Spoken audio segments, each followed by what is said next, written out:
Mga mi, para maiwasan ang maagang pananakit ng ipin ng ating mga anak, iwasan natin na pakainin ng matitigas.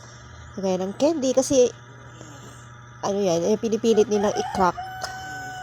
Pati yung mga matatamis, wag masyado. Yun lang naman yung mga experience na ginawa ko na sa mga anak ko. Kaya, si yan, 3 years old. Yung babae, 6 years old. Si kuya, meron ng cavity na gumpisa na 8 years old na siya.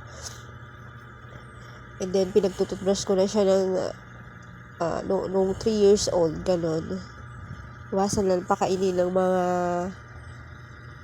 matatamis. Yun yung mga ginawa ko. And then, may mga vitamin daw na nakakamansya. Pag may namumuo, punasan, ganon.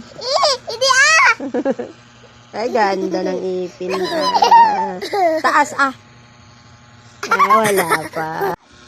Kita ko nga sa atin. May tumutubo na. Sa taas. Ay, linis Yung ilong, charot. Ganda. Meron na siyang Meron na? bukbuk. Ay, may